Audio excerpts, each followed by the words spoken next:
Bonjour à tous. Comme j'avais dit, je vous ferai des petites vidéos pour la mise en place du harnais, premièrement.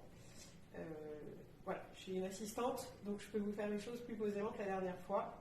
Je rappelle le principe, donc ça c'est le cou, ça c'est le thorax. Donc je passe le cou et je viens attacher derrière les antérieurs pour que le harnais soit bien fixé.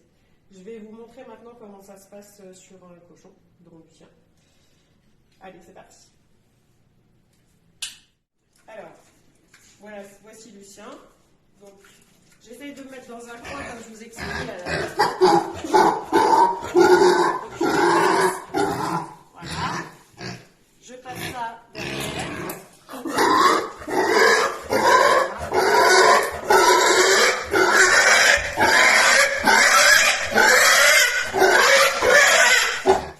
Donc, comme j'expliquais, là, il n'était pas content. Il est pressé de partir, mais par contre j'avais le coin, ça m'a permis de le caler et de pouvoir attacher derrière le thorax. Bon, maintenant il est là et il attend juste de partir en balade.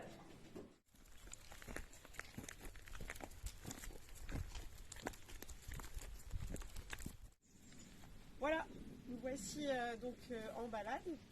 Je voulais vous expliquer un petit peu comment on a éduqué Lucien à marcher et à la laisse.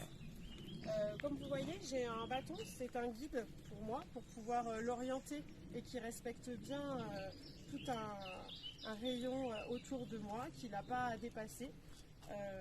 Quand je dis ça, c'est-à-dire que le cochon doit marcher, son épaule ne doit pas dépasser ma jambe.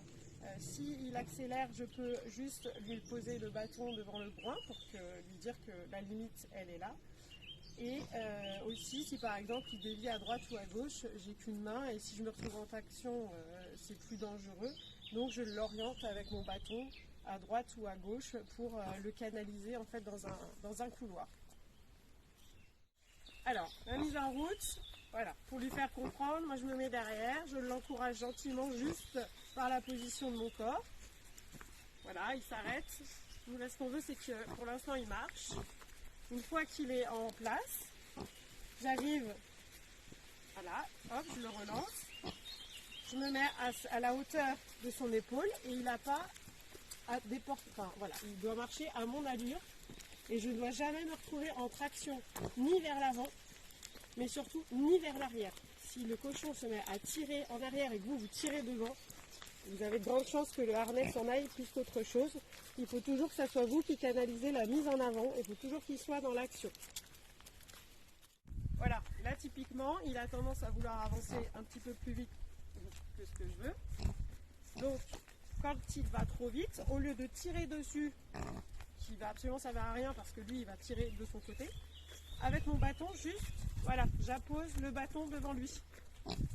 Il a l'habitude. En général, voilà, il faut mentir, voilà. Petit à petit, il va se recaler sur sa position de départ.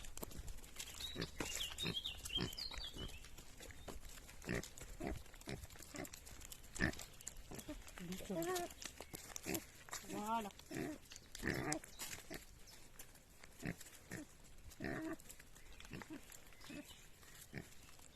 C'est nous qui dirigeons et c'est pas eux qui nous traînent où ils veulent. C'est comme un chien ou comme un cheval, hein. C'est exactement la même chose. Là, il a tendance à accélérer. Je rappelle qu'il n'a pas à dépasser ce périmètre-là. Il faut être patient, il finit toujours par se caler après à votre rythme.